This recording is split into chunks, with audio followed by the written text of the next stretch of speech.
This week, nations and governments around the world are celebrating International Youth Day, which aims to raise awareness about a range of issues which affect youth around the world, especially in conflict zones. Created by the United Nations in 1999 to focus on the sustainable future of tomorrow's leaders, International Youth Day this year holds special meaning for New York-based charity organizations like the Watchlist on Children in Armed Conflict and UNICEF, who worry about the impact of several escalating wars around the globe on children, who account for most of the civilian casualties. Watchlist Child Protection Officer Yvonne Kemper hopes that International Youth Day will motivate people around the world to take these issues to their governments.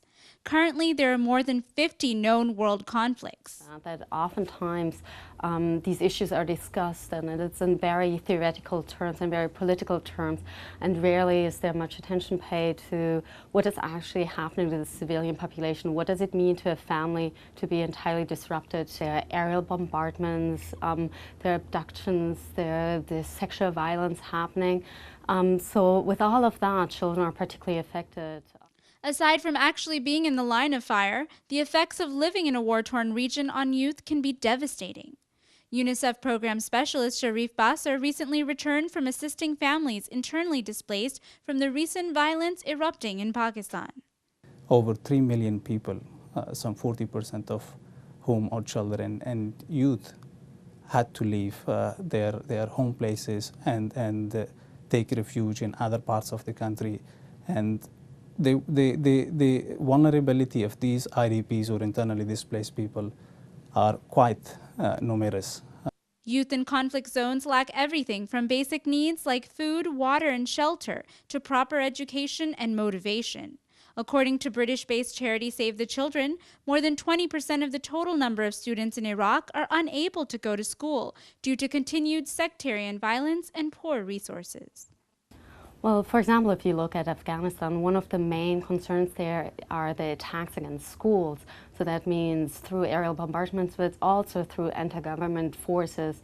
Schools are particularly attacked, and students or children who are trying to go to these schools are threatened, as are teachers or anybody who's supporting these schools, as they're seen as being pro-government.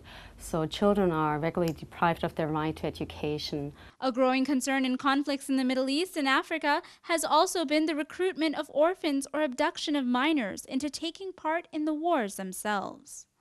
Preventative mechanisms and preventative measures are required to make sure that these kind of risks and threats for children are reduced. For example, UNICEF, along with other partners, are focusing on creating a protective environment, an environment where it's not only providing services for a particular group of children or young people, but also creating an environment where all the other players and partners, such as the state, civil society, the private sector, even international organizations, work together and create a safety net where children are protected.